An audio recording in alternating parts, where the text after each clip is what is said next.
تا حالا وقتی پشت فرمون بودی حس کردی کل ماشین میلرزه؟ چه توی دور آرام چه وقتی گاز میدی. لرزش ماشین خیلی وقتا ترسناک میشه، ولی دلیلش رو که بدونی راحت برطرف میشه. سلام، من جواد هستم و اینجا چنل مکانیک شوه. اینجا مشکلات خودرو رو به زبون ساده توضیح میدیم. لرزش میتونه از موتور، سیستم تعلیق یا حتی چرخ‌ها باشه.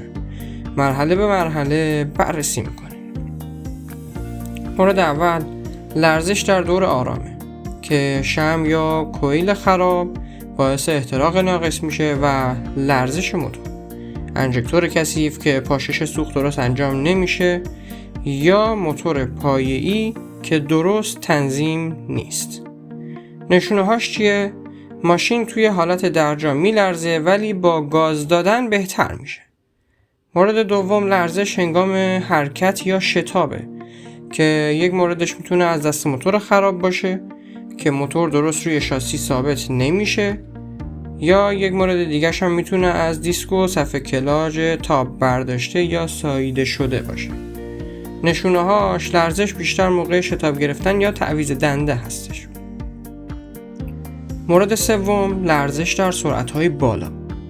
یکی بالانس نبودن چرخ‌ها یا خراب بودن آج لاستیک یا تاب برداشتن رینگ که نشونه‌هاش میشه لرزش فرمان بین سرعت 80 تا 120. مورد چهارم، لرزش ناشی از سیستم تعلیق. کمک فنر ضعیف، بوش‌ها و سیبک‌های خراب، پلوس تاب برداشته. این موارد بیشتر موقع عبور از دستانداز حس میشه. مورد پنجم، دلایل مکانیکی خاصه که مثل تایمینگ موتور به هم خورده باشه یا کمپرس یکی از سیلندرها ضعیف باشه. این حالت همراه با صدای غیر عادی موتور هم دیده میشه. پس برای عیب یا بی لرزش باید بدونی چه زمانی رخ میده. در جا، موقع شتاب یا در سرعت بالا. با این سرنخ میتونی سریعتر به مشکل اصلی و بررسی و خرج اضافه جلوگیری بکنی. شما تا حالا لرزش ماشین داشتی؟